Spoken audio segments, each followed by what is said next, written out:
พระเดชพระคุณหลวงพ่อท่านเจ้าคุณพระเทพรัตนนายกเจ้าคณะจังหวัดละปูน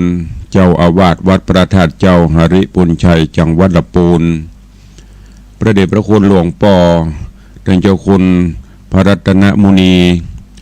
ท่านเจ้าคณะจังหวัดเชียงไฮ้เจ้าอาวาสวัดพระแก้วจังหวัดเชียงไฮ้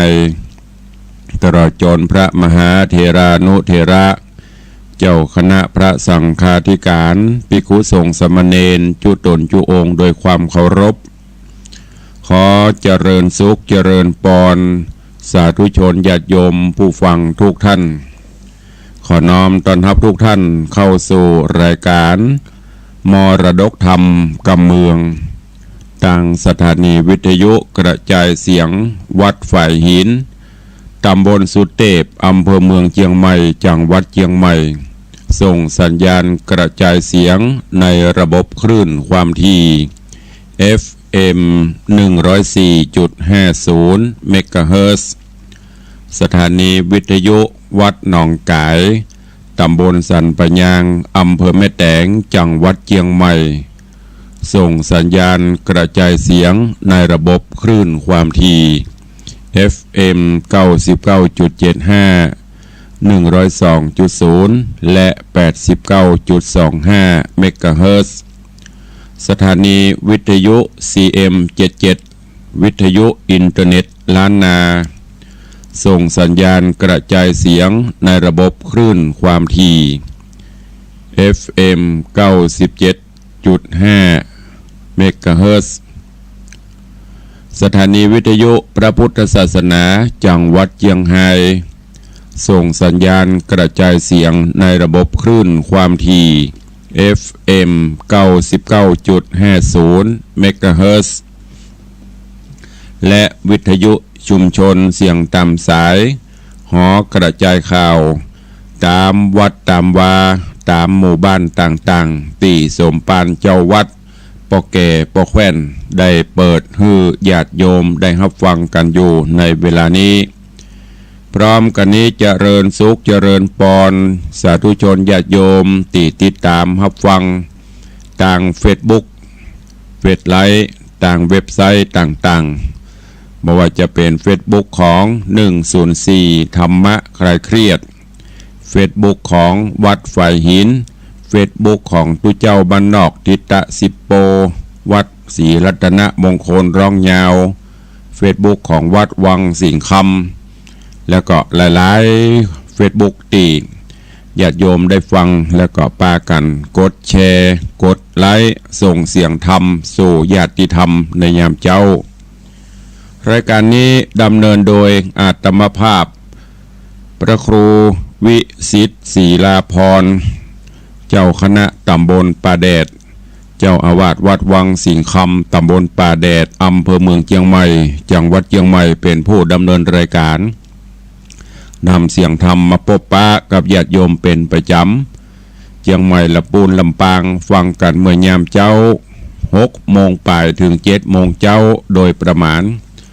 ส่วนพี่น้องต่างเชียงไฮ้ที่ฟังสัญญาณจากสถานีวิทยุวัดพระแก้วจังหวัดเชียงไฮ้นั่นก็ฟังกันเมื่อค่ำยามคืนเวลาประมาณทุ่มครึ่งถึง2 ทุ่มโดยประมาณก็ต้องขอบคุณทุกท่านที่ได้ติดตามรับฟังแล้วก็อนุโมทนาขอบคุณกับเจ้าของ Facebook ทุกท่านทุกช่องที่ฟังแล้วกดแชร์กดไลค์ส่งสัญญาณเสียงธรรมคือกับญาติธรรมได้ฟังกันอยู่ในเวลานี้ปากันวันนี้ก็เป็นวันหยุดอยู่บ้านอยู่จองถึงแม้ไม่ได้เป็นวันหยุดก็ต้องได้หยุดเนาะเพราะช่วงนี้ก็ยังอยู่ในช่วงในยุคที่เปิ้นประกาศเคอร์ฟิวถึงเมื่อคืนแต่คืนนี้เงียบตั้งแต่4 ทุ่ม10 โมงเมื่อคืนไปนี่ถนนหนทางโล่งลึ่งดักปิ่งเย็นวอยก็ไปแหมภาวะหนึ่งเนาะหลังจากที่เมื่อภาวะปกติก็จะมีรถมีรางมีเครื่องบินมีอย่างต่างๆนานาเจ้าบ้านเจ้าจองก็ใจชีวิตวิถีชีวิต ตามปกติแต่ในช่วงนี้เกิดวิกฤตการณ์โรคระบาดก็ไปทั่วหัวละแหงทั่วโลกได้รับความเดือดร้อนภัยพิบัติเหล่านี้ได้คืบคลานเข้ามาใกล้ตัวต่างราชการบ้านเมืองเปิ่นก็หาวิธีต่างๆเพื่อจะสยบเพื่อจะปราบโรคภัยไข้เจ็บนี้ให้หมดสิ้นไปโดยเฉพาะก็ได้ขอความร่วมมือกับประชาชนคืออยู่บ้านอยู่จองในช่วงนี้คือเก็บตนเก็บตัวไว้ก่อนเพื่อที่บ่ต้องออกบ้านออกจองไปรับเชื้อหรือไปเผยแพร่เชื้อต่อไปเพราะว่าดูสถิติก็ยังน่าใจหายอยู่ทั้งผู้ติดเชื้อรายใหม่ทั้งที่สิ้นชีวิตบอกว่าจะทั่วโลกสถิติก็สูงขึ้นหรือแม้กระทั่งในประเทศไทยเฮานี้สถิติก็ยังน่าเป็นห่วงอยู่ยังมีทีท่าจะเพิ่มขึ้นอยู่เรื่อยๆและก็ใกล้ตัวเฮาเข้ามาติกดังนั้นก็ขอเมตตาญาติโยมศรัทธาอีป่ออีแม่ปอออกไม่ออกศรัทธาเยาวชนลูกหลานเนอช่วงนี้ก็อดเอาเพื่อเฮาจะปากันไปพร้อมกันคือไปสู่อิสรภาพเหมือนเก่าเหมือนเดิมหรือดีขึ้นกว่าเดิมที่ผ่านมาก็อดเอาอยู่บ้านอยู่จองกันเฮียกรรมในช่วงนี้งด ปฏิสัมพันธ์งดไปหาพี่หาน้องก่อนห่วงหักกันห่วงกันอะไรหักกันก็อู้กันทางโทรศัพท์ใจโทรศัพท์คือเป็นประโยชน์ไปก่อนเนอะในช่วงนี้รักษาชีวิตเฮาไว้คือยืนยาวที่สุดเพราะว่าถ้าหันบ้านแล้วเฮาอาจจะเป็นผู้หนึ่งที่จะต้อง มารับเชื้อรับโรคมูนี้เข้าสู่ตัวเพราะมันพอบหันมันจะมาทิศทางใดเฮาก็บ่ฮู้ก็ด้วยความเป็นห่วงจากทางรายการแล้วก็ลวดขอแจ้งญาติธรรมญาติโยมสาธุชนเฮาเจ้าข้าตั้งหลายเนอะปีใหม่ใกล้เข้ามาการทำบุญสุนทานในปีนี้จะฮื้อมันเหมือนก่อนก็คงบ่ได้เนอะก็ต้องต่างวัดต่างวาแต่ละวัดแต่ละวาเปิ่นก็ประกาศแล้วขอเมตตาญาติโยมศรัทธาสาธุชนเฮาได้ทยอยกันไปเนอะไปวัดไปวาเริ่มตั้งแต่วันที่1มาละติตุลุงก็ประกาศอาตมากับประชาสัมพันธ์เฮละบ่ต้องไปออกันวันเดียวเนอะนี่อย่างถึงบ่ฮื้อไปออกันวันเดียวก็เพราะอย่างที่ได้บอกไปโรคภัยไข้เจ็บมันระบาดเฮาบ่ฮู้เฮาไปทำบุญนี่หาแม่นนะแต่ว่าคนที่ไปไผเป็นเฮาก็บ่ฮู้ถึงแม้นจะมีการคัดกรองตีเปิ้นวัดอุณหภูมิว่าบ่มีไข้บ่มีเมื่อยแต่เฮาก็บ่ฮู้ว่ามันจะมีอย่างใดพ้องเพราะฉะนั้นเปิ้นเป็นการป้องกันทางราชการเปิ้นก็ออกมาตรการต่างๆทางคณะสงฆ์ก็ขอความร่วมมือกับญาติโยมศรัทธาเฮาโดยเฉพาะทางราชการเปิ้นก็ประกาศเลื่อนปีใหม่เพราะฉะนั้นจะสังเกตเห็นว่าบ่มีวันหยุดนะเพราะเป็นการป้องกันนี่ละเอาบ่ต้องไปจมบ่ต้องไปเดือดอย่างเพราะว่าอันนี้ก็ไม่ใช่ประโยชน์ของใครเป็นประโยชน์โดยรวมประโยชน์ของเฮาตัวเองจะไปทำบุญสุนทานขันเข้าขันน้ำก็ไปกันทยอยไปเจ้าพ่องเพนพ่อง ไผ่พร้อมก็ไปเลยหรือบางอันก็รอให้มันป้นไปก่อนจะไปออกันมันจะไปเดือดเศร้าเต็มวัดเหมือนกู้ปีกู้เตื้อก็ไม่ได้เนอะแม้แต่ต่างวัดประเดี๋ยวนี้เปิ้นก็ฮือจะว่าฮืองดก็ไปเชิงจะว่าฮือจัดก็ไปใจเพราะว่าราชการเปิ้นงดหมดกิจกรรมปีใหม่นะแต่ว่าทางวัฒนธรรมประเพณีเฮาคณะสงฆ์ก็เปิ้นก็ยังจะเอาเด็ดขาดเหมือนอย่างทางราชการเนอะก็อินดูญาติโยมศรัทธาเพราะฉะนั้นก็แบ่งใจหากันมาถึงกับขั้นงดแต่ว่าขอความร่วมมือถ้าเปิ้นบอกในหนังสือเปิ้นก็แจ้งวัดไหนถ้าไม่สามารถที่จะงดจะเลื่อนได้ก็ให้จัดตาม มาตรฐานของกระทรวงสาธารณสุขนั่นก็คือฮือเข้าประตูเดียวประตูวัดมี4ด้านปิด3เข้าตั้งหน้าแล้วก็มีเจ้าหน้าที่คอยตรวจวัดอุณหภูมิผู้มาร่วมกิจกรรมตลอดจนคือแจกผ้าแมสปิดหูดังหรือหน้ากากตลอดจนเจลล้างมือเนี่ยคือหมายถึงว่าคือทำความสะอาดคือเรียบร้อยก่อนที่จะเข้าสู่ห่วงแก้วอารามบ้านเถอะมันก็เป็นยากเดินการยากลำบากเพราะบุคลากรเฮาบ่ค่อยมีเครื่องไม้เครื่องมือเฮาก็มียิ่งประเดี๋ยวนี้เครื่องวัดอุณหภูมิของหมอจะใจก็ได้ใครจะบ่มีนี่ก็ขอความร่วมมือแจ้งญาติธรรมเฮาทุกวัดทุกวาเนอะไม่ใช่กับวัดวังสิงคำนี่กูวัดกูวาที่จะไปวัดไปวาปีใหม่ก็ทยอยไป แล้วก็ลดลงพ่องก็ได้จากที่เฮาเกยตานกันเป็นคันนะลดลงพ่องก็ได้อาจจะย่อยลงน้อยก็คงเป็นอย่างทรงจิตทรงใจเปลี่ยนอาจจะเป็นปัจจัยคือพระเจ้าประสงค์เปิ่นเอาไปซื้อเป็นอาหารอย่างต่างๆที่เปิ่นจะเอามาทำสำหรับกับข้าวเพาะในช่วงนี้แม้แต่บิณฑบาตเปิ่นก็งดออกบิณฑบาตกันก็ไม่ได้ทุกเจ้าก็ต้องช่วยเหลือตัวเองญาติโยมก็ต้องช่วยเหลือตัวเองต่างคนต่างช่วยกันเพราะฉะนั้นตานขันข้าวขันน้ำเขาก็เปลี่ยนอาหารอาจจะไปแกงฮังเลอาจจะไปต้มจืดเหมือนกู้เตื้อกู้ปีถ้ามันภาวะปกตินั้นก็เป็นอย่างนั้นเอาไปรวมกันเป็นแกงโฮได้ แต่ตอนนี้ปีนี้ก็คงต้องเปลี่ยนไปพ่องเอาเป็นอาหารแห้งมาม่าปลากระป๋องหมูเนี่ยตีแต่ละวัดเปิ้นคงจะต้องได้ใจเรียกเป็นไข่เป็นยำหู้เอาไปเถอะเปลี่ยนได้จะไปว่าเขาอีแม่บ่มักอีป้อบ่มักโรคไข่เบิ้ลหรือว่ามันจะกลับกลายเป็นข้าวติบน้ำติบเขาต้องปรับปรุงเปลี่ยนแปลงไปตามกาลและสมัยคือมันเข้ากับยุคกับสมัยเนอะจะไปเอาเมืองจะไปเอาโบราณล้านนาแล้วไปก็มันมีการปรับปรุงขึ้นก็ใจไม่ได้ มันต้องปรับปรุงเปลี่ยนแปลงเปิ้นตัวว่าอย่างก็ใหม่ก็เอาเก่าก็บละเก่าล้ำไปกับบดีใหม่ล้ำไปกับบดีก็ปรับปรุงเพื่อมันเข้ายุคเข้าสมัยอันนี้ก็ฝากไว้กับญาติโยมศรัทธานาบุญเนอะในการทำบุญปีใหม่แม้แต่การบิณฑบาตเปิ่นก็คือดูเจ้าจัดบาตรตั้งไว้ญาติโยมศรัทธามาแล้วก็ใส่เลยคงจะบ่มีการเตียวฮับบิณฑบาตเหมือนกุเตื้อนะถ้าเขาจะมาเตียวฮับบิณฑบาตศรัทธาญาติโยมก็ต้องมาเข้าแถวติดกันอันนั้นก็บ่ได้มาตรฐานปวดเหมาะครั้นจะฮื้อเข้าแถว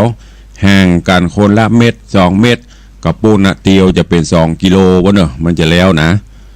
เนี่ยก็ต้องปรับปรุงกันไปตั้งบาตรไว้มาถึงก็ใส่ขันดอกขันดวงเซตก็ใส่บาตรขันจะปิกกับปิกได้ใส่แล้วก็ปิกเพื่อให้แล้วใจตั้งจิตอธิษฐานอยู่บ้านอยู่จองตั้งอธิษฐานฮับปอนเอาก็ได้เราต้องปรับไปแล้วเนอะจะไปยืดว่าโอ้ไปกลัวมันอย่างนั้นแบบก็ไม่ใช่กลัวแต่ก็ต้องระมัดระวังกันไปถึงตู้เจ้าถึงญาติโยมศรัทธาเพื่อเราจะฝ่าฟันปัญหานี้ไปด้วยกันก็ขออนุเคราะห์และก็แจ้งให้ญาติโยมศรัทธานาบุญเฮาเนอร์เอาปีนี้มันเป็นปีที่ทั่วโลกประสบภาวะวิกฤตปัญหาเกี่ยวกับโรคภัยไข้เจ็บเกี่ยวกับโรคระบาดเฮาก็ทำกิจวัตรเฮาจากที่เฮาเคยไปหั่นไปนี่ก็เปิ้นฮ้องไว้เนี่ยจัดระบบให้ใหม่อย่างประเดี๋ยวนี้เปิ้นประกาศเคอร์ฟิวบ่ให้ออกบ้านตั้งแต่4 ทุ่มหรือว่า10 โมงถ้าเหตุการณ์มันยังบ่ดีขึ้นเปิ้นก็อาจจะเข้มขึ้นแหมอาจจะตั้งแต่6 โมงแมลงถึง6 โมงมื้อเจ้าถ้ายังบ่ดีขึ้นอาจจะ ตลอด24ชั่วโมงก็เปลี่ยนได้ เฮาก็ต้องไปเดือดเอาหยังกูจะไปหั่นก็บ่ได้ไปกูจะไปนี่ก็บ่คือไปก็เพราะเพิ่นเป็นห่วงนั่นแหละเฮาเป็นมันบ่เป็นคนเดียวช่วงนี้ก็โอ๊ตเอาเนอเป็นกำลังใจซึ่งกันและกันถ้ามันเรียบร้อยดีมันก็ถ้าเฮาให้ความร่วมมือซึ่งกันและกันมันก็จะฝ่าฟันโรคภัยไข้เจ็บมันก็จะมาลายหายไปถ้าเฮามาเตะทำก็ดีไม่ยะอย่างพิธีกรรมแต่ว่าพฤติกรรมเฮาบ่ลดนะเตะฮึดตึกเตอะจะเอาทำไอ้อย่างมาเตะมันก็ช่วยไปได้จะเขียนหน้ากากใส่ลายเต็มหัวมันก็ตึงช่วยไปได้ ต้องเปลี่ยนปรับปรุงพฤติกรรมของเฮาอันนั้นมันเปลี่ยนต่างกำลังใจสวดโยโกห้องนั่นก็เป็นแห่งต่างหนึ่งที่เฮาจะทำให้ญาติโยมได้สบายใจแต่ที่สุดแล้วอยู่ที่ตัวของเฮานี่แหละอัตตาหิอัตโนนาโถนะตนเป็นที่พึ่งของตนตนเป็นที่พึ่งของตนเปิ่งจะได้ก็โดยการปฏิบัติตนปฏิบัติตัวมันล้างมือกูเตือนนี่ล้างมือนี่เปิดน้ำใส่เชี่ยวหรือน้ำบวยเดียวตักเอามือก็ล็อกสุสียูญีเจตกรรมได้แต่บัดเดี๋ยวนี้ต้องล้างมือน้อยแล้วก็ใส่สบู่ใส่เจลตีเปิ้นแจกฮือ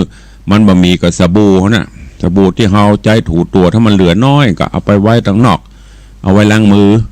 สูสียูญีคัดตึงนิ้วคัดตึงแง้มมือมันอาบน้ำอาบท่าดูแลตัวเฮา ที่เปิ้นตามที่เปิ้นแนะนำนั่นน่ะอาหารการกินก็เหมือนกันจะไปจิช่วงนี้คำว่าจินี่ก็คือกินมึงได้เป็นแมลงเก็บแถววันพุกคุณนะมันจะบูดมันจะมีแบคทีเรียมันจะมีอะไรอย่างพวกเชื้อโรคประเดี๋ยวมันนักนะมันมาได้ทุกช่องทางก็ถ้าเฮาบ่ช่วยบ่ดูแลตัวเก่าเฮาไปวางเปิ้นก็ลำบากเนอะ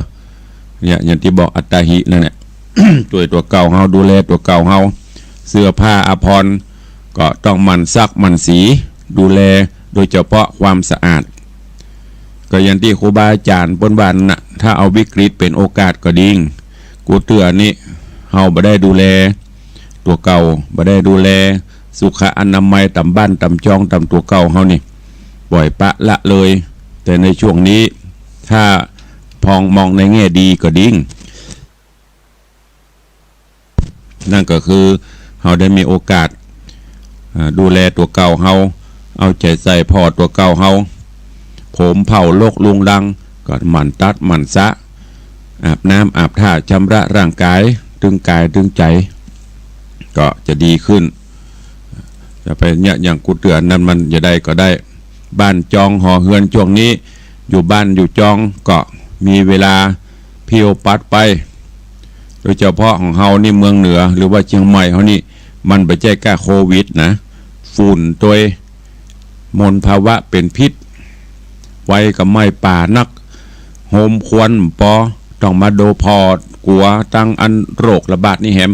ต้องระวังรอบด้านเนอะบ้านเถอะระวังแต่ถ้าเราระวังจนที่สุดละดูแลดีที่สุดละครั้นมันจะเล็ดลอดมันจะเกิดขึ้นนั่นก็ถือว่าเป็นเรื่องของกรรมเนี่ยพุทธเจ้าบนบทกรรมมุนาวัตติโลโกสัตว์โลกก็ย่อมเป็นไปตามกรรมหลังมันจะมาตายห้อมนี้ก็มหูจะว่าจะได้ก็สุดแล้วแต่เนาะเฮาดูแลเต็มที่ละป้องกันเต็มที่ละมันจะมาอีกก็แสดงว่าเปิ้นให้เฮามาตายห้อมนี้อย่างสถิติระบาดที่พอในทีวีประเด็นนี้ขึ้นติ๊กๆนะเมืองไทยเฮานี่ก็10ปลายละ เพอก็จะนักขึ้นอยู่เนอะมันจะลดลงถ้าเฮายังบ่ช่วยกันเต็มที่บ่ให้ความร่วมมือกันเต็มที่นะป่วยก็เพิ่มขึ้นวันหนึ่งจะเป็นร้อยก็ถือว่าน่ากลัวอยู่แต่ถ้ารวมถึงโลกก็เสียมยิ่งน่ากลัวหลายประเทศพอทางยุโรปนะถ้าใครติดตามข่าวก็จะหันว่าโอ้ตายกันเกลื่อนเก็บศพปอบตันนะอันเนี้ยมันร้ายแรงมหันตภัยที่เฮาพอบหันตัวประเด็นกูเตือนนี่ถ้าเป็นสงครามโลกคือจับปืนจับอาวุธเข้าหากันนั่นก็ ด้านหน้าก็คือทหารกองทัพแต่เวลานี้ ผู้ที่จะทำหน้าที่เป็นด้านหน้าปราบปรามก็คือหมอเจ้าหน้าที่บุคลากรทางการแพทย์เนี่ยเราก็ต้องคือกำลังใจเปิ้นชีวิตเราตอนนี้ก็ต้องฝากไว้กับหมอตั้งราชการเปิ้นก็ได้เชิญชวนเนอะท่านที่ปอจะมีก็จะช่วย ช่วยอนุเคราะห์บริจาคอันใดก็ตามปีเราจะหิมาหาได้เครื่องมือแพทย์จะเป็นหน้ากากอนามัยก็ถ้ามันมีที่นักก็เอาไปหอมเอาไปบริจาคได้ตามที่อนามัยกาหงยากาเนี่ยที่เปิ้นจะใช้หรือจะให้จะหอมบริจาคเป็นกองทุนก็ได้เราจะต้องไปรอกระตังราชการเพราะฉะนั้นในช่วงนี้ทุลุงก็คงต้องขออนุญาตกับญาติโยมศรัทธาเฮาได้มาโอ้มาจ๋ามาเตือนกับปออกไม่ออกศรัทธาเนอะจะไปว่าโอ้ช่วงนี้ตุลุงอย่างบัดเตศทำนั่นก็เตศกันมาคือฟังกันแล้วก็มีครูบาอาจารย์ก็หลายรูปหลายตนหลายองค์ก็เทศไปเฮาก็สลับกันเนาะเอาสาระนะหูข้อวัดปฏิบัติในช่วงนี้มาย้ำมาเตือนคือญาติโยมพอออกไม่ออกศรัทธาและโดยเฉพาะที่เป็นห่วงก็คือนะลูกหลานตันเต้าพอบ้านไม่บ้านเขาเนี่ยที่ออกบ้านออกจองไปการไปงานนะอันนี้ต้องระมัดระวังเป็นพิเศษที่ปล่อยแม่ติ่มได้ไปไหนนั้นก็ยัง ปอที่จะมาปอห่วงเท่าใดเพราะว่าเปิ่นไม่ได้ไปไหนอยู่บ้านอยู่จองแต่ถึงแม้อยู่บ้านอยู่จองก็ใช่ว่าจะโป้นเพราะลูกหลานตานเต้าออกบ้านออกจองไปเฮาก็บ่ฮู้จะได้ของแถมของฝากกันได้ก็เฮาก็บ่ฮู้อันเนี้ยก็ออกญาติโยมศรัทธาเฮาเนอะเพราะว่าถ้าพอแห่งกรรมก็คือโควิดนี่มันเป็นโรคบาดระแวงกันไปประตกประเสี่ยงนะกูเตืออยู่ด้วยกันอูจากันใกล้ได้ยุบกรรมยังได้แต่บัดนี้นี่มันเป็นโรคที่ต้องห่างกันประตกประเสี่ยงยังจะเนี่ยยังก็เป็นกลัวแต่ก็กลัวล้ำก็บดีนะอย่างที่บอกไปนะค่อยๆปัตนักกันไปป้องกันกันไปอย่างตะวากะหันในข่าวแม้แต่สตางค์บดายโอ้บดเดี๋ยวนี้จะกำสตางค์ก็เป็นขัวเปิ้นว่าเปิ้นที่เปิ้นถามกันนะมันมีสิทธิ์ติดได้ก็มีสิทธิ์โดถ้าอันลำเดือทำได้กำอย่างเด้อ แต่ก็จะไปกลัวจนเกินอย่างที่ตุลุงบอกนะถ้าเปลี่ยนไปได้เขาก็ยุบอันอย่างก็จ้างด้วยช่วงเนี้ยต้องล้างมือเจียวล้างมือสบู่ล้างมือเนี่ยถ้ามาที่เฮาหันเปิ้นเอาออกอากาศนะเปิ้นเอาถ่ายข้างพอแม้แต่จะขึ้นลิฟต์จะขึ้นห้านขึ้นนี่โอ้มันรอบตัวรอบด้านภัยมหันตภัยใกล้ตัวติก ไปกดสมมติคนที่เป็นไปกดลิฟต์กาไปกดอย่างกายเฮาไปกดต่อก็มีสิทธิ์ที่จะติดได้มันมาทุกช่องทางทุกระบบแต่ก็ป้องกันเอาไว้เพราะฉะนั้นก็ด้วยความเป็นห่วงนะอย่างที่ได้บอกไป ก็ขอคือญาติโยมศรัทธาเฮาเนอะได้ตระหนักแต่บ่ควรที่จะตระหนกเกินไปใจสติสัมปชัญญะควบคุมเอามือไม้ก็เหมือนกันอย่างคุณหมอเพิ่นแนะนำจะไปเกาหน้าเกาตาสีหน้าสีตาเนอะพี่ปล่อยแม่เฮาเหมือนอย่างกูเตือเฮาคันหน้าเฮาก็เกาคันหูดังควักหูดังอย่ากินข้าวแล้ว หรือว่าไปหั่นไปนี่แต่มือไม่ได้ล้างเหมือนอย่างคำเขี้ยวมือโจกปากก็ไม่ได้ต้องดูต้องมีสติก่อนมือไม่ได้ล้างเตื้อก็ต้องไปล้างมือให้มันสะอาดก่อนแล้วก็กล้วยมาเกากล้วยมาเจ็ดจะไปเนี่ยอย่างเฮาเคยปฏิบัตินะอันเนี้ยสติสำคัญที่สุดในช่วงนี้ มีสติกำกับตนกำกับตัวเอาเป็นว่าในช่วงนี้เราต้องมีธรรมะข้อวัดปฏิบัติต่างๆนะมาใช้ในการดำเนินชีวิตของเราละธรรมะข้อใดที่จะสามารถเอามาประยุกต์ใช้อย่างที่ได้บอกไปโดยเฉพาะข้อที่ธรรมะที่ข้อสตินี่แหละ สติความระลึกตนระลึกตัวเมื่อจะกินจะเคี้ยวจะเตี้ยวจะนั่งจะนอนไปหั่นไปนี่ทุกอิริยาบถ มีสติควบคุมมีสติกำกับตนกำกับตัวไว้ก็ใจธรรมะหมั่นไหวพระนบธรรมไปพุทธังสรณังคัจฉามิข้าพเจ้าขอเอาพระพุทธเป็นสรณะที่พึ่งที่ระลึกเคารพนับถือธัมมังสรณังคัจฉามิสังฆังสรณังคัจฉามิข้าพเจ้าขอเอาพระธรรมพระสงฆ์เป็นสรณะเป็นที่พึ่งที่เคารพนับถือหมั่นไหวพระสวดมนต์ไปก็ปฏิบัติธรรมไปอยู่บ้านอยู่จองบ่ฮู้เนี่ยมันจะใกล้ก็ไหวพระตั้งสติเอาวันละน้อยละน้อย ใหม่ๆเฮาบ่เคยเนี่ยใหม่ๆมันอาจจะบ่ค่อยถนัดเมินไปเพื่อโลกนี้ป้นไปเฮาก็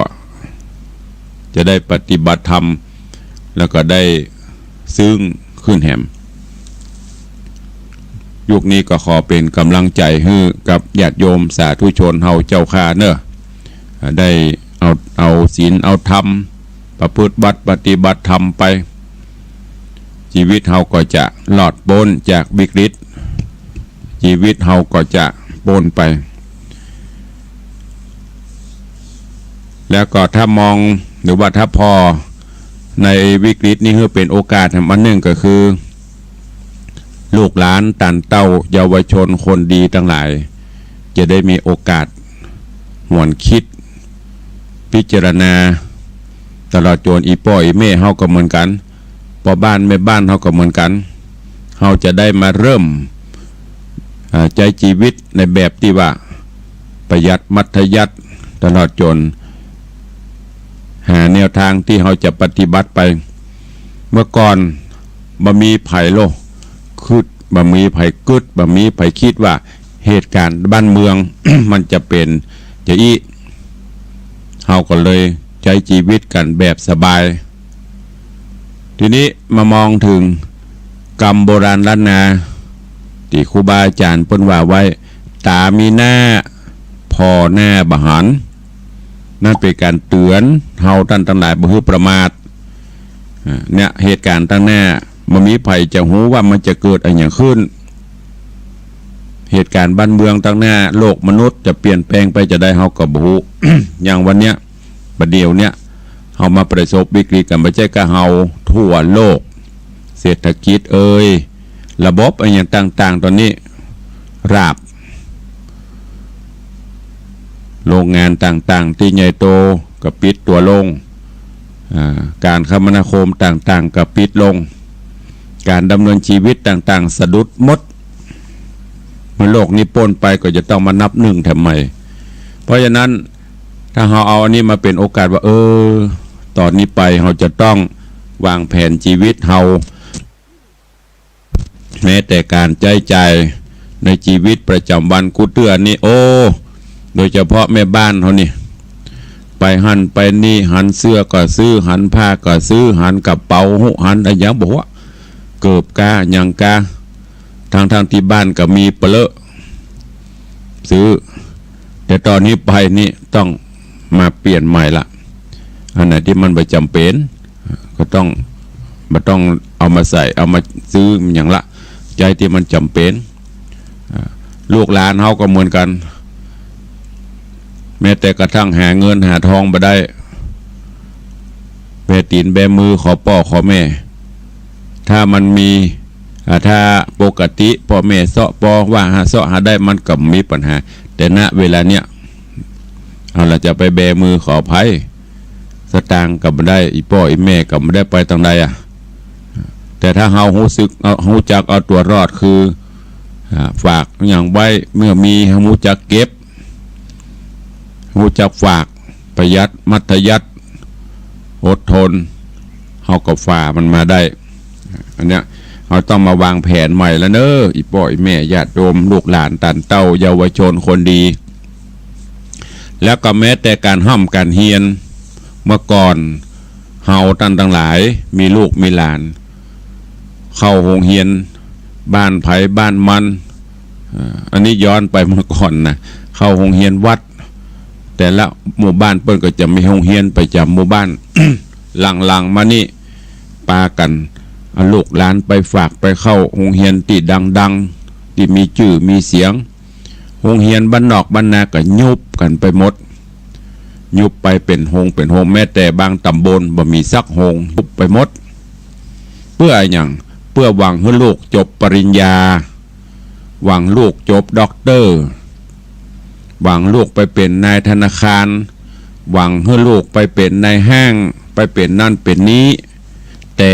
ปัจจุบันนี้ญาติโยมทั้งหลายต้องเปลี่ยนแล้วเนอะเพราะอะไรอย่างไปเปิดห้าง ไปเปิดหยังกับประเด็นนี้ก็เริ่มคนก็เพิ่นบ่ได้ขายละเปิ้นขายกันตั้งเว็บตั้งไลน์พุ่นล่ะเฮาลองสังเกตพอแล้วนายธนาคารประเดี๋ยวธนาคารกับปิดแต่ก่อนนั้นลูกไผทำงานธนาคารเนี่ยโอ้มีหน้ามีตาลูกเป็นผู้จัดการธนาคารลูกเป็นนั่นเป็นนี้ประเด็นนี้ปิดลงล่ะเพราะอะไรอย่างมันอยู่ในโทรศัพท์ปุ่นหมดจะเบิกจะถอน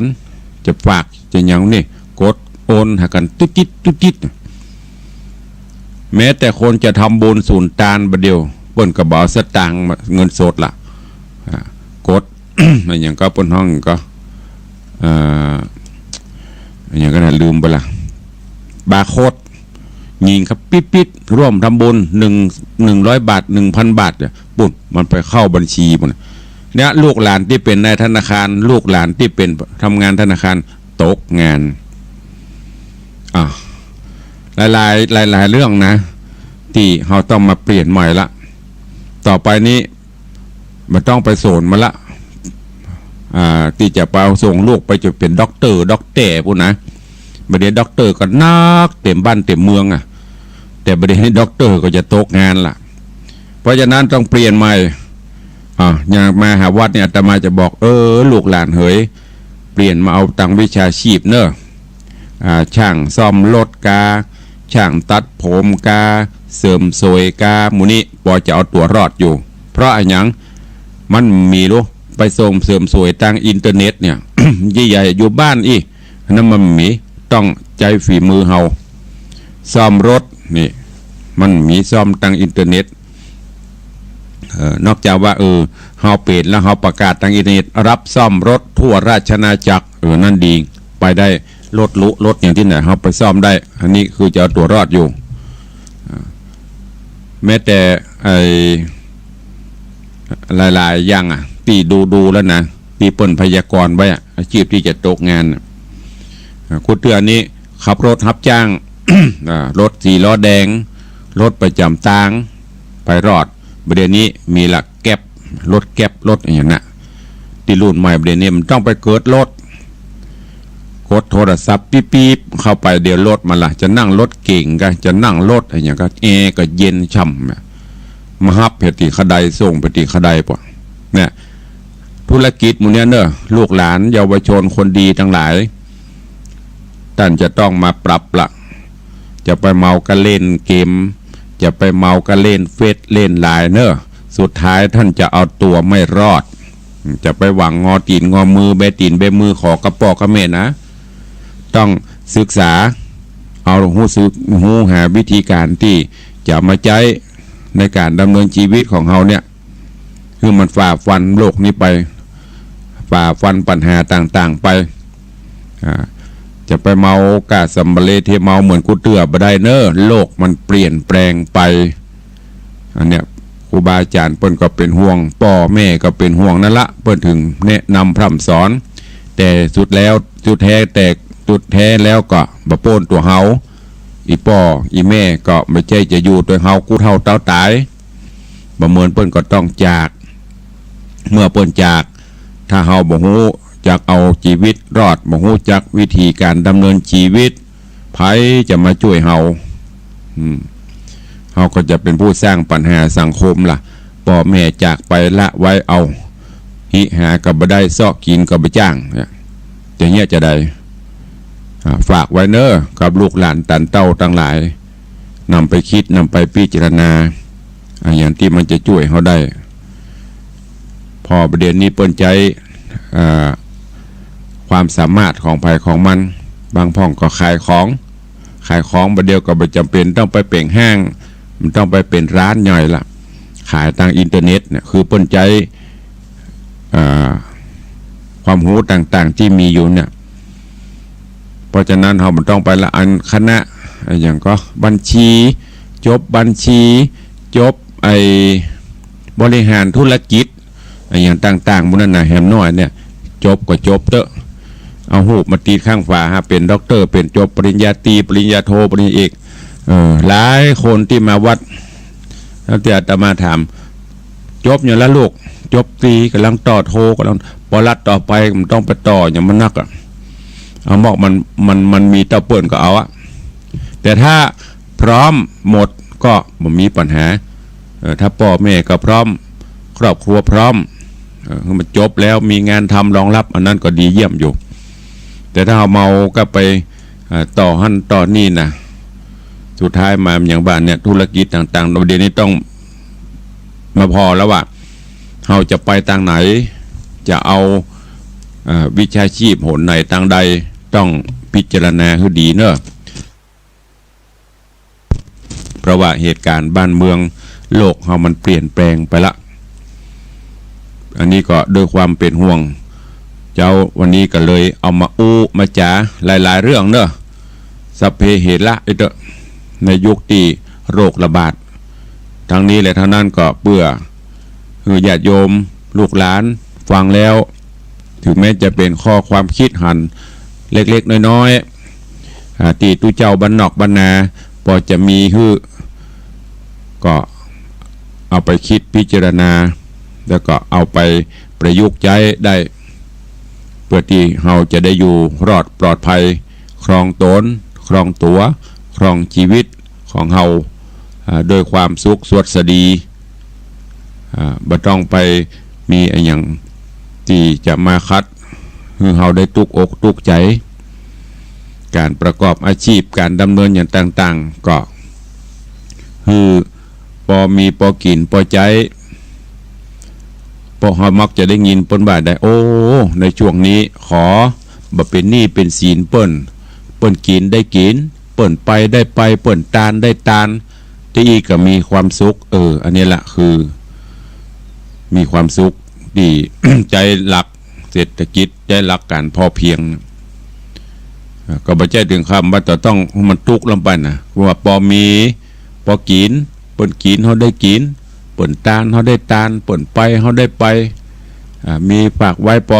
อควรหมอกเอาไว้ในเหตุการณ์ฉุกเฉินบางคนนี่ก็อย่างที่ในที่เตะทำเพื่อฟังนั่นน่ะเก็บแต่โอ้จะกินจะใจก็เป็นขี้จิสุดท้ายมาก็เป็นของเปิ้นไปหมดมันจะเป็นของเฮาเพราะฉะนั้นเจ้าวันนี้ตุลุงหรืออาตมาภาพก็เลยนำธรรมะจะว่าเป็นปกิณกะเล็กๆน้อยๆเนอะเอามามาจ่ามาเป็นขวัญเป็นกำลังใจซึ่งกันและกันในช่วงที่บ้านเมืองเฮากำลังประสบวิกฤตปัญหาต่างๆอย่างอีเนอร์ก็ไปเวลาก็บุยนักเกฮะ6:42-43 นาทีละก็เดี๋ยวก็จะหมดเวลาก็ป่นไปจากวินาทีเป็นนาทีเป็นชั่วโมงเนอะก็เดี๋ยวจะได้เปิดหน้าไมค์ให้ญาติโยมศรัทธาได้ได้ได้จ๋าได้ร่วมสนทนากันในยามเจ้าเนอะภายยังบรรลุก็ลุกเนอะจะไปว่ามันตึงมาได้ไปไหนขอลุกขวายพ่องนี่นะลุกเตอะลุกมาเนี่ยการยังงานไปอยู่บ้านก็อย่างที่ได้บอกนะตบแตบเพียวหันกวาดนี่ไปเนอะลุกเนอะใครยังบรรลุเดี๋ยวก็ลุกได้ละก็วันนี้ โอ้ยอย่ามาหม้อเด็กหญิงบัวคำเจริญป้อนเด็กหญิงบัวคำกำปูคาเจ้าจมเจ้าฮะเด็กจมเจ้าโจมฮะมะ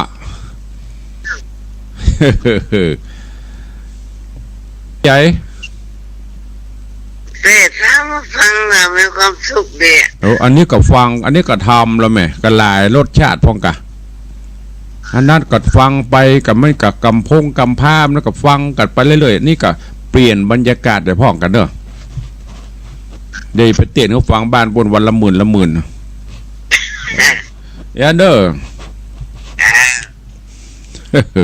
โยมแม่บัวคำกำปูคายี่แม่บัเตะทำก็บัเตะจมอยู่หันบะนั่นจมให้พ่อนะจมให้ดีโลฟังทำก็เดี๋ยวก็ฟังช่วงนี้ก็อู้กันสเปเหระไปก่อนใคร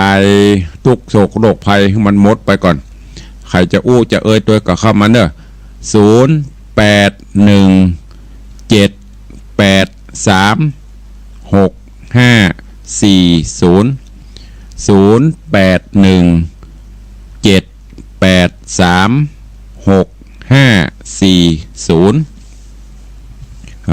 เข้ามาร่วมรายการได้ตุลวงขออนุโมทนาบุญขอบคุณเนอะวันก่อนนั้นต่างคลื่น96ได้ประกาศประชาสัมพันธ์คือญาติธรรมญาติโยมร่วมกันในการซื้อเครื่องมือแพทย์คืออุปกรณ์เครื่องวัดไข้ เดี๋ยวรับสายนี้ก่อนเจริญปอนไหว้สาท่านพระครูตะแปะเนอะ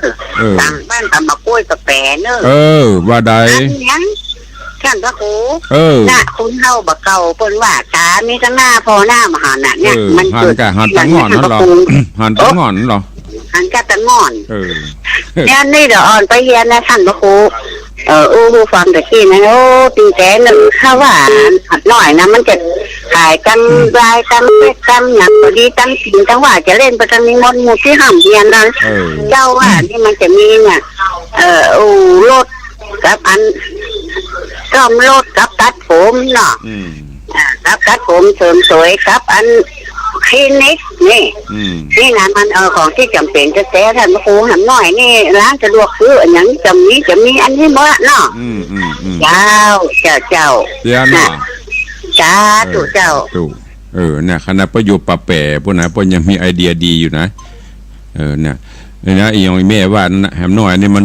ขายตังนี้พักกาดเพื่อก็จะขายตังอินเทอร์เน็ตเนาะประเดี๋ยวนี้ยังพอเนี่ยยุคเนี่ย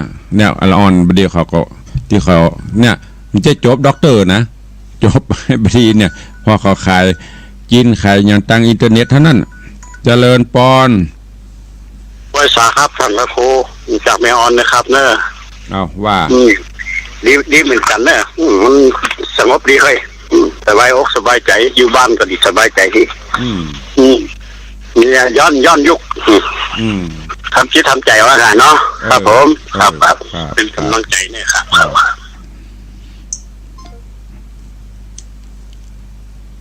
อีแม่ปวานจ้างตัดผมเนี่ยตัดผมตั้งอย่างเนี้ยอันเนี้ยก่อนอีป้อยแม่เขาก็กินกับบุญเนี้ยเนาะก็ฝากไว้เนาะเอาไปคิดพิจารณาเอา อันไหนที่มันเป็นประโยชน์จันเนี่ยก็เอาไปใช้อย่างอีแม่บัวคำเลยว่าแจงใบแจงมาก็โจมให้เหมาะดีกว่า ขออนุโมทนาเนอะวันก่อนได้ประกาศไปทางคลื่น96เมกะเฮิรตซ์เชิญชวนญาติโยมซื้อบริจาคซื้ออย่างก็เครื่องมือแพทย์เครื่องวัดไข้เนี่ยอย่างที่บนหัวใจประเด็นนี้ไผจะเข้าจะออกต้องมีเครื่องมือส่องจำหน้าผากติดนะถ้ามันเกินปนมือเข้า ของเข้าบ่มีก็เลยสั่งก็เดี๋ยวก่อนนะขออนุญาตแป๊บเดียวก่อนเดี๋ยวฟังโทรเข้ามาเดี๋ยวจะประกาศนี่กับเดียว ก็ตอนนี้ก็ขอขอบคุณกับญาติธรรมเนอะอันนี้จนมากอยู่ตะขึ้น96ปุ่นขึ้นของเฮานี่กำลังเอามาอนุโมทนาให้ฟังก็ขอบคุณกับโยมแม่ปราณีพยาไคหพลหนองแต้นแล้วก็แม่บุญพินอำคดแม่ทัศนีแววงามแม่บัวเงินหรือว่าแม่เท่าบัวเงินบุญชัยพร้อมลูกหลานโยมแม่จำนงเขื่อนคุ้มแม่ศรีวันตันทิเนแม่บัวคำพี่บัวคำสุวรรณโยมแม่พิมลมีชัยโยมนัทพจน์จากนรินทร์แล้วก็มีโยมแม่สุ สุวรสใจโตโยมแม่ครูเหรียญทองโยมแม่ศรีพันธ์ศรีที่วงศ์แล้วก็เด็กหญิงบัวคำกำปูคาอันนี้ได้ร่วมกันบริจาคซื้อเครื่องสแกนหรือว่าเครื่องมือแพทย์ที่เปิ้นวัดไข้ก็ได้สั่งไปละนี่ก็เอามาประกาศอนุโมทนาขอบคุณเนอะกับญาติโยมศรัทธานาบุญตัวแล้วก็ญาติโยมที่ได้จับจองเป็นเจ้าภาพไม้กำไม้สลีเสริมบารมีปีใหม่ผู้เจ้าก็แบ่งไว้ตามจำนวนที่มีญาติโยมรับเป็นเจ้าภาพแล้วก็พิมพ์ชื่อเขียนชื่อติดไม้กำคือทุกเล่มทุกครอบครัวแล้วก็วันที่16จะเอาไปกำทำพิธีอธิษฐานกำที่หน้าวัดเนี่ยคือญาติโยมศรัทธาเนอะปีนี้วันที่16เนอะวันพญาวันเถลิงศกไม่ใช่วันที่15นะ วันที่15นะคือประกาศคือเป็นวันปีใหม่13 14 15เพิ่นยึดเอาเป็นวันประเพณีปีใหม่แต่เลิกผ่านนาทีเลิกงามยามดีเฮาก็ต้องถือเอาปักกระตืนเป็นหลักเนอะไม่ใช่แย้งกันนะไม่ใช่ว่าเขากับปีใหม่13 14 15แม่นนั่นคือประเพณีปีใหม่ยึดเอาตามนั้นแต่ถ้าเราจะเลิกผ่านนาทีวันดีที่เราจะประกอบกิจอย่างต่างๆถ้าเป็นไปได้ก็ยึดเอาตามปักกระตืนที่เปิ่นคำนวณที่โหนเปิ่นคำนวณแล้วเราก็เอามาคำนวณเอามาใช้ถ้าเราจังว่ายึดติดอันนั้นมาคนยึดติด 13 14 15แล้วบัดนี้จะซื้อรถก็ไปขอทุเจ้าหาวันจะขึ้นเฮือนใหม่ก็ไปขอทุเจ้าหาวันแล้วเปิ้นบอกเฮ้วันนั้นบ่เอาเจนป่อเจนแม่กูวันที่13 14 15อันนี้บ่เฮาว่าคนลึกหลวงบ่ขอให้ตามเปิ้นคือเปิ้นบ่ได้ห้ามนะมันเป็นวันทำบุญทำอย่างทำได้หมดแต่ถ้าเฮาจะซื้ออันนั้นอันนี้ตามฮีตประเพณีเพราะฉะนั้นวันที่16เนอะตุลุงก็จะไปกำหือ ก็ขอขอบคุณกับยมปี้ดวงนภาปากกล้าพร้อมครอบครัวใจสถานจะดีก็ยอด1เล่มแม่อุ้ยสมศรีณรินใจสถานจะดีก็ยอด1เล่มแล้วก็ร้อยตำรวจตรีสมพงษ์แม่มุกดาวิไลพันธ์ร่วมบริจาค200โยมสายเพชรโยมทวนอินตะโยมบุญโยมหญิงและนายอแล้วก็เด็กหญิงสายบุญเด็กหญิงสุชาดาอินตะ1เล่มโยมนัทพจน์จักรนรินทร์สระปี1เล่มโยมยุพินจันสุขสันไซน้อย1เล่มโยมสมพรพระคะวิวัฒน์บ้านขวนเวียงสันพักหวาน1เล่มโยมไพรวันอินตบอนโยมจิราพันธ์ลวนเด็กหญิงพระควดีลวน1เล่มป้าใจป้าหนันใจแม่บุญปันมีงานใจสถานสระปี1เล่มอันนี้ที่เพิ่มเติมเนอะก็ขออนุโมทนาบุญยังมีอยู่ประมาณแถมสัก10 กว่าเล่มวันนั้นเหลือ20ปลายตอนนี้โยมฮับก็ลดลงเอาตามที่มีอยู่นะหมดแล้วก็หมดเลยไปเสาะที่ไหนก็ไม่ได้ละแปลงกับบัตรละเสี่ยงแล้วก็เสี่ยงเลยเนอะเล่มละ500 บาทท่านใดจะร่วมเป็นเจ้าภาพไม่กำหลวงเนอะไม่ใช่ไม่กำเต้านี้กล้วยนี่นะไม่กำเล่นเต้าแขนเต้าขานี่เอามาทาสีมาตกแต่งฮือก็ใครจะตานไม่กำปีใหม่ก็เชิญได้ เข้ามาใครจะอู้จะจะร่วมสนทนาเดี๋ยวเวลาแถมน้อยเดียว0817836540วันนี้มา3สายเด็กหญิงบัวคำกำปูคาแล้วก็โยมแม่ป้าแป๋นี้วันนี้ได้ฟังดีแล้วเนาะของวัดหนองกายเพิ่นเริ่มส่งสัญญาณตามปกติละหลังจากที่ได้ซ่อมเครื่องบำรุงเครื่องดูแลความสะอาดไปแฮมอันเนอร์อย่างที่ตุลุงอย่างที่อาตมาได้บอกไปนะเราได้ฟังกันเจ้านะโดยเฉพาะอย่าง โซนตั้งเหนือถ้าวัดหนองกายเปิ้นยุติการกระจายเสียงเนี่ยไม่ได้ฟังตุลุงละเพราะนั้นก็ภัยมีเจตนาจะร่วมบำรุงกันน้ำกับไฟบำรุงเครื่องส่งสถานีเนอะบอกว่าจะเป็นของวัดไฟหินของวัดหนองกายก็ดีหรือพี่น้องตังเจียงไฮ้ ที่ฟังจากวัดพระแก้วจะห่วมโมทนาบุญห่วมได้ตุลุงก็จะส่งไปตามญาติโยมศรัทธาที่ห่วมมาเนอะอันนี้ก็แจ้งฮื้อสุดแล้วแต่อันนี้ผมแจ้งตังผอเพิ่นแจ้งมาตุลุงแจ้งฮื้อในฐานะที่บ่ได้เราจะช่วยแบ่งเบาภาระของเปิ้นเครื่องส่งสถานีนี่ซ่อมกำกันหลายหมื่นนะที่เราได้ฟังกันเจียวแต่ภาระหนักไปตกอยู่ที่ท่านผู้อำนวยการผู้บริหารแต่ละสถานีไม่ใช่ว่าอ๋อตัวลงดักปิ้งบัดนี้ไม่ได้ยินหยังนั่นแสดงว่าปัญหามันเกิดขึ้นมายังก็ยัง จำว่าเครื่องรู้ก็กับไฟหมีกับมันก็ใกล้เจ้าหน้าที่เดือนหนึ่งก็หลายหมื่นมันจะเป็นร้อยนะเป็นหมื่นกาไฟกาอย่างเปิ้นอันนี้ก็แจ้งเฮเนอญาติธรรมเขาที่ฟังถ้ามีเจตนาศรัทธาใครร่วมบำรุงสถานีก็หอมเข้ามาได้หรือจะไปหอมที่วัดเปิ้นได้ก็ซ้ำดีอยู่ทางเหนือก็แวะไปรวดไปกราบไปไหว้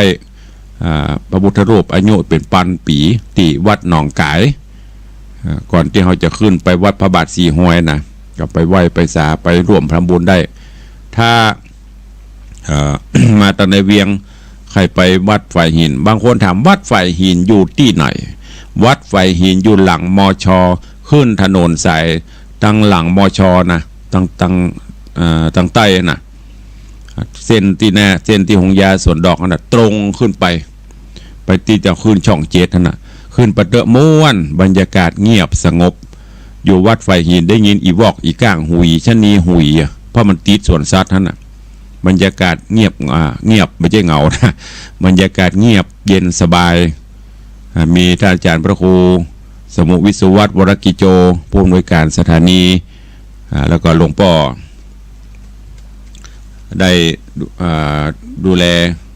หลวงพ่อธรรมครูปริยัติอนุศาสตร์ที่ปรึกษาเจ้าคณะอำเภอก็คอยต้อนรับญาติโยมเนอะเหลือเวลาแถม2 นาที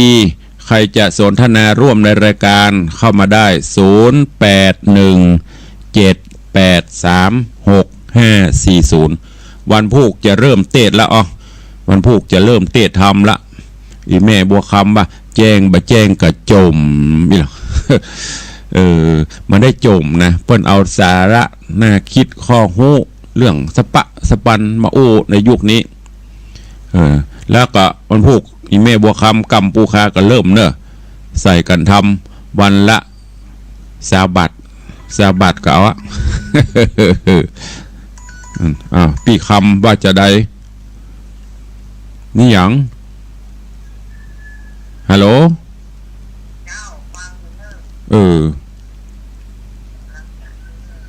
เดเดอร์เด็กหญิงบัวคำสุวรรณฟังอยู่เนอะคือกำลังใจมาเจ้านี่ก็เดี๋ยวก็ส่งเข้าตัวมีอยู่ก็ใครจะอู้ตัวเวลาจะหมดละ1 นาทีสุดท้ายก็เดี๋ยวก็จะได้รับฟังข่าวสาร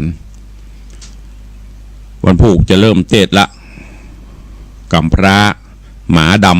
ำนิยายธรรมวันพุธจะร้องศรัทธาถ้าอู้ถึงวันเด็กก็จะหนีละฮะมะมีกับวันนี้มี3 คนถ้ากับฟังทุลุงหนองกายฟังจากหนองกายคนอยู่ปะแปะฟังจาก104ไม่ออนอย่าคนกับในวังนี่อย่าคนไผ่แฮมรับกันหมด บรรลุจะเดือเอาแล้วเนาะไม่มีใครโทรก็ขอลาเพราะเวลาหมดแล้วขอนำรายการจากญาติโยมศรัทธานาบุญไปก่อนเดี๋ยววันพุธก็ติดตามกันฟังต่อไปเนอะทาง96บืดแมลงกับฟังรายการนานาสาระสปะสปันพุ่น5 โมง 6 โมงเนอะวันนี้ก็ขอนำรายการจากสาธุชนญาติโยมศรัทธาไปก่อนขอกราบขอบพระคุณท่านผู้อำนวยการสถานีวิทยุบอกว่าจะเป็นสถานีวิทยุวัดไฟหินสถานีวิทยุวัดหนองกายสถานีวิทยุพระพุทธศาสนาจังหวัดเชียงราย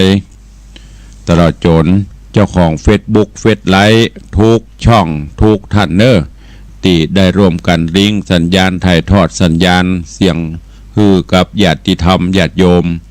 ได้ฟังและขออนุโมทนาบุญขอบคุณ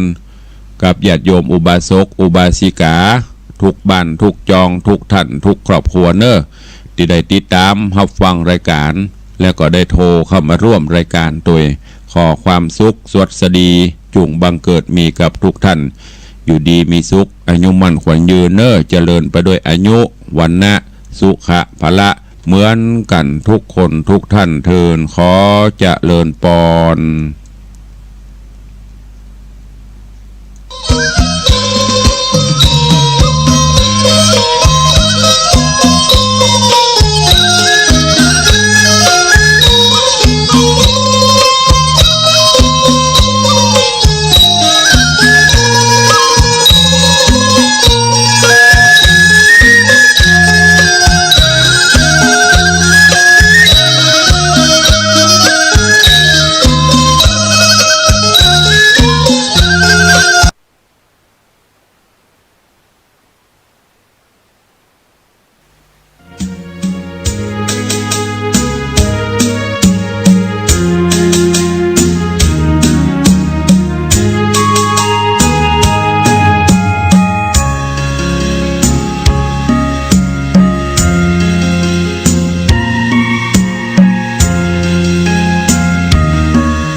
จิตท่านสูงด้วยเมตตาให้ธรรมะ